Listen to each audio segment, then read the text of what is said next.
యేసు క్రీస్తునాథుని యందు ప్రియమైన దేవుని బిడ్డలారా, తల్లి తిరుసభ ద్వారా మనం పరిశుద్ధ కాలములో తపస్సు కాలంలో ప్రవేశిస్తున్నాము. తపస్సు కాలం అంటే ఉపవాస కాలము. తపస్సు కాలం అంటే దేవునితో సన్నిహితంలో నివసించే కాలము. ఈ కాలము విభూది బుధవారము ద్వారా ఆరంభమవుతుంది. ఎందుకు దీనికి విభూది బుధవారము అని పేరు పెట్టారు? బుధవారం అంటే వారంలో మధ్య భాగము. నరుడు తన జీవితంలో ఎన్నో కాలము గడచినా కూడా ఇప్పుడు ఆగి ధ్యానించి రాపోతున్న కాలమును దేవునికి ప్రీతికరముగా జీవించుటకు తన జీవితాన్ని ధ్యానముతో గడపాలి. అందుకే అది బుధవారంలో అది సెట్ చేయబడింది. విభూది అంటే మనమందరికీ తెలుసు, బూడిద. బూడిదను మామూలుగా తల మీద వేసుకుంటారనియు, ఆ కోనే వస్త్రం ధరించి ఆ బూడిద మీద ప్రజలు కూర్చొని ప్రార్థించేవారనియు బైబిల్లో ఎన్నో చోట్లలో మనం చూస్తూ ఉన్నాం. ఈ విభూది బుధవారం అన్నప్పుడు ఈ విభూది అంటే ఏమర్థము? బైబిల్లో దానికి అర్థం ఏమిటి? మనమందరికీ తెలుసు. ఈ తపస్సు కాలంలో రక్షకుడైన ప్రభు క్రీస్తు నరుడు ఒక్కడు కూడా నశించిపోకూడదని తన రక్తాన్ని చింది మనమందరినీ రక్షించుటకు వచ్చి ఉన్నారు. ఈ రక్షణలో మనిషి పాల్గొనాలంటే దానికి చాలా ముఖ్యమైనది నరుడు తన స్థితిని తెలుసుకొని, తాను ఎక్కడ నుండి వచ్చాను, ఎలా జీవిస్తున్నాను, దేనికోసం జీవిస్తున్నాను, నేను ఎక్కడికి వెళుతున్నాను అని ధ్యానముతో తన జీవితాన్ని మలచుకోవాలి.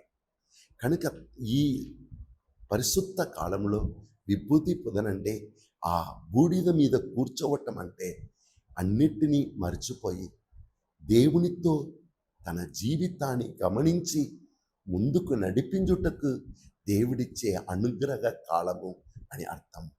సో తపస్సు కాలములో ఈ విభూది బుధవారంలో మొదటిగా మనం చేసేది హృదయ పరివర్తన మరియు పాపం కోసం పశ్చాత్తాపపడటము. అవును, ఇది మనిషి పాపం చేసినప్పుడు అంతరంగంలో ఉన్న దేవుని ఆత్మ ఆయనను ప్రేరేపిస్తుంది. కుమారా, కుమార్తె, నువ్వు నశించిపోవుటకు జన్మించలేదు. నీ దేవుడు నీతో ఉన్నాడు. నువ్వు ఎంత ఘోర పాపి అయినను దేవుడు నిన్ను పిలుస్తున్నాడు. ఆయన దగ్గరికి తిరిగిరా, లేకపోతే నీ పాపం నిన్ను నాశనం చేయుటకు మునుపు దేవుని కృపలోనికి, అనుగ్రహంలోనికి తిరిగిరా అని మనల్ని పశ్చాత్తాపపడుటకు, దేవుని దగ్గరికి తిరిగి రమ్మని పిలిచేదే ఈ బూడిద. హల్లెలూయా. అందుకే యోబు ప్రవక్త 42వ అధ్యాయం 6వ వచనంలో చెప్తున్నాడు, అయ్యా, నేను నన్ను తగ్గించుకొని నా పాపం కోసం పశ్చాత్తాపపడి ఈ బూడిద మీద కూర్చొని ఏడుస్తున్నాను, నా మొర ఆలకింపుము అని యోబు ఏడుస్తున్నాడు. ఎస్తర్ గ్రంథం 4వ అధ్యాయం 1వ వచనంలో తన జీవితము, తన కుల జీవితము పాపం వలన నాశనమైపోతుంది, అమానని వ్యక్తి అందరినీ నాశనం చేయబోతున్నాడని ఎరిగి కూడా ఈ మొర్దెకాయి మాత్రం లేదు. ఎంత ఘోర పాపము మనిషిని తాకినను అది దేవుని కృప ముందు, దేవుని దయ ముందు నిలబడలేదు అని పలికి ఆయన బూడిద మీద కూర్చొని ఉపవసించి ఏడ్చాడని బైబిల్ చెప్తుంది. అందుకే ఎస్తర్ 4:1 చెప్తుంది, అయ్యా, మేము బూడిదను మా మీద పెట్టుకుంటూ మేము ఆ సాక్ క్లాత్ మీద ధరించుకుంటూ మేము క్షమాపణ అడుగుతున్నామని ఏడ్చినప్పుడు దేవుడు వారి జీవితంలో అద్భుతాలు చేశారు. చంపపడాలని ఆమాన్ ప్లాన్ చేసినను చంపపడవలసిన మొర్దెకాయి గణపరచబడ్డాడు. చంపాలని తలంచిన ఆ హామాన్ చంపబడ్డాడు. ఇది ఉపవాసం చేయు మహిమగల అద్భుతం. అవును, ఎప్పుడు మనం ఉపవసించి దేవుని దగ్గరికి వస్తున్నామో అప్పుడు దేవుని మహత్కర శక్తిని మనం చూడగలము. రెండవది, ఇది మన మనిషి జీవితం ఎంత నిరంతరం లేనిది. ఈరోజు ఉన్నాం, రేపటి దినం ఏమైపోతామో. ఇది నిరంతరం లేనిది. నిన్నటి రోజు ఒక పెద్ద చెట్టుగా కనబడింది, నిప్పు వచ్చినప్పుడు అది ఈరోజు బూడిదగా మారిపోయింది. అవును, నిన్నటి రోజు దైవ సన్నిధిలో ఉన్నవారము ఈరోజు మనుషులుగా ఉన్నాము. రేపటి దినం మనం దేవునికి భయపడి జీవించినా దేవునితో మన ఆత్మ జీవించును, లేకపోతే నరకంలో కాలిపోవును. కనుక ఈ జీవితం నిరంతరం లేనిది. దాన్ని స్థిరపరచేది, దేవునికి ప్రీతికరమైన దానిగా మార్చేది ఈ బూడిద. దానికి గుర్తు అది. ఆ బూడిద మీద కూర్చొని పాపం కోసం పశ్చాత్తాపడినప్పుడు మనం నశించిపోము, తిరిగి దేవుని వలన నిలబడపడతాము, స్థాపింపబడతాము. దానికి అది గుర్తు. మూడవది, మన పాపం కోసం పశ్చాత్తాపడుటకు మాత్రం కాదు. అబ్రహాం చెప్తున్నాడు 18వ అధ్యాయం 27వ వచనంలో, నేను బూడిదలాగా, నేను మట్టిగా ఉన్నాను, అయినను నా పాపం కోసం పశ్చాత్తాపడినప్పుడు దేవుడు నాతో నిలబడి, నా జీవితంలో ప్రతి కార్యములో నిలబడి నన్ను గణపరిచి నడిపిస్తాడు. దేవుడు కన్నీరు కార్చే వారిని వదలరు. అవును, కీర్తన 34:18లో, హృదయం నలిగిన వారి చెంత దేవుడే ఉన్నాడని వాక్యం పలుకుతుంది. ఈ బూడిదంటే దేవుని దగ్గరికి తిరిగిరా, దేవుని మహిమలో ప్రవేశించు అని పిలిచే ఒక గొప్ప ఉన్నత శక్తి ఇది. నాలుగవది, ఇది మనకి నేర్పించేది ఏమనగా, ప్రతి నరుడు ఒక్కరోజు దేవుని ముందు నిలబడి జవాబు ఇవ్వాలి. నీ ఇష్టపడి ఆడుకోలేరు. మా గ్రామంలో ఆ సమాధిలో రాసి పెట్టుకున్నారు, ఏమనగా, భూమిలో ఆడిన వాడంతా ఇక్కడ వచ్చి ఆగిపోవాలని. అవును, ప్రతి ఒక్కరూ ప్రభు ముందు నిలబడి తాను ఎలా జీవించానని దేవునికి మాట ఇవ్వాలి. దాన్ని మనకు గుర్తు చేసేదే ఈ బూడిద. మలాకి గ్రంథం 4వ అధ్యాయం 3వ వచనం పలుకుతుంది, ప్రభువా, నీవు నిన్ను వదలి తమ ఇష్టపడి జీవించిన దుర్మార్గులను నువ్వు నాశనం చేస్తావు, వారు నీ పాదాల కింద బూడిదగా మారిపోతారని మలాకి గ్రంథం పలుకుతుంది.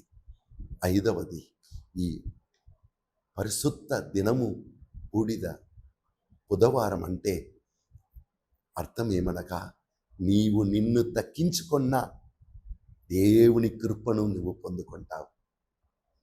లేకపోతే నీ హృదయం చాలా తన ఇష్టపడి గర్వంగా జీవించిన తప్పకుండా అది నాశనమును ఎదుర్చూడవలసినది. అదే యాకోబు 4వ అధ్యాయం 6వ వచనంలో మనం చూస్తున్నాము. అవును, ఆది గ్రంథం 18:28లో 27లో అబ్రహాం తన్ను తాను తగ్గించుకున్నప్పుడు దేవుడు ఆయన్ని పైకి లేపాడు. 6వది, ఈ బూడిద అంటే మనల్ని శుద్ధి చేసుకోవటానికి దేవుడిచ్చే వరము అని అర్థం. మనమందరికీ తెలుసు, పాత నిబంధనలో సాంఖ్యాకాండం 19వ అధ్యాయంలో ఇలా రాయబడి ఉన్నది, ఎప్పుడల్లా ప్రజలు పశ్చాత్తాపడి పరిశుద్ధ మందిరానికి వస్తారో అప్పుడు ఎర్రగా ఉన్న ఆ బూడిదను ఆ గురువులు చంపి ఆ బూడిదను నీటితో కలిపి ఎవరెవరు పరిశుద్ధపరచపడాలో వారి మీద పోసి వారిని పరిశుద్ధపరుస్తారు. అవును, దేవుని ప్రియమైన బిడ్డలారా, ఈ కాలంలో దేవుడు మనల్ని మన పాపముండి పశ్చాత్తాపడుటకు, మన స్థితిని మనం తెలుసుకొనుటకు, మన దేవాది దేవుడు మనల్ని ఎలా అంగీకరిస్తారనియు, ఒకరోజు ప్రభు ముందు నిలబడి మనం జవాబు ఇవ్వాలనియు, అదే సమయం మనల్ని మనం తగ్గించుకున్నా దేవుని అనుగ్రహం పొందుకుంటామనియు ఈ కాలంలో దేవుడు మనల్ని శుద్ధి చేయుటకు, మళ్ళీ ఆయన బిడ్డలుగా మారుటకు, ఆయన మనక్కని ఉంచినదంతా మళ్ళీ అనుభవించుటకు పిలుస్తున్నాడు.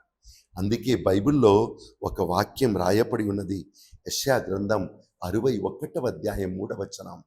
బూడిదగా ఉన్న నిన్ను మరొకసారి అందముగా నీ దేవుడు మారుస్తారు. ఫ్రమ్ యాషెస్ టు బ్యూటీ, నేను అందముగా మారుస్తారు అని రాయబడి ఉన్నది. హల్లెలూయా, హల్లెలూయా. బూడిదంటే దేవుని అతి ఉన్నతమైన దయా కరుణకు గుర్తు. యోనా గ్రంథంలో చదువుతున్నాం 3వ అధ్యాయం 5, 6వ వచనములు. బూడిద మీద కూర్చున్న బిడ్డలపై దేవాది దేవుడే కరుణిస్తాడు. ఇంతమంది బిడ్డలు ఎలా నశించిపోతారు, వారు ప్రార్థిస్తున్నారే బూడిద మీద కూర్చొని అని దేవుడే ఏడ్చి వారి పక్షంన పోరాడుతాడు. అవును, ఈ బూడిద అనేది దేవుడు నీ కోసం పోరాడుటకు దేవుడిచ్చే ఒక గొప్ప ఆయుధం. అవును, మూడవది, దేవుడు అదే సమయం మనల్ని హెచ్చరిస్తున్నారు. యెషయా గ్రంథం 44వ అధ్యాయము 20వ వచనం పలుకుతుంది, నీ జీవితాన్ని బూడిదగా మార్చుకోవద్దు. ఉన్నతమైన దేవుడిచ్చిన జీవితాన్ని నాశనం చేయకు.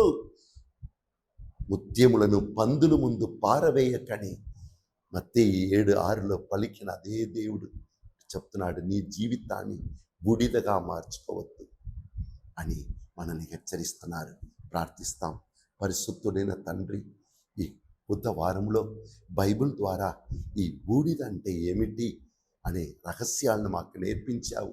మేము కూడా మా స్థితిని తెలుసుకోవటం, మా పాపం కోసం పశ్చాత్తాపపడటం, మళ్ళీ మమ్మలను తగ్గించుకొని మీ దగ్గరికి తిరిగి రావటం, అప్పుడు నీ కరుణను, నీ కృపను మేము పొందగలము. బూడిదగా ఉన్న మా జీవితం అందమైన దానిగా మారును. ఆ గొప్ప వరము ఈ వాక్యం వింటున్న ప్రతి ఒక్కరికి, సంగమ ప్రస్తుతి ఎప్పుడూ వింటున్న ప్రతి ఒక్కరికి దయచేయము. నీ కృపా వస్త్రమును ఈ బిడ్డలకు దయచేయము. బూడిదలో కూర్చున్న ఈ బిడ్డలు నీ కృపా వస్త్రమును, నీ అనుగ్రహ కిరీటమును వారు పొందుదురుగాక. నీ మహిమలో, నీ అందములో, నీ జీవములో పాల్గొందురుగాక. నీ సిలువలో సంపాదించిన రక్షణమును అనుభవిందురుగాక. యేసు పరిశుద్ధ నామమున మేము అడిగి పొందుకుంటున్నాము తండ్రి, ఆమేన్. సర్వశక్తి గల సర్వేశ్వరుడు పితా, పుత్ర, పవిత్రాత్మ నిన్ను దీవించి కరుణించి కాపాడుదురుగాక.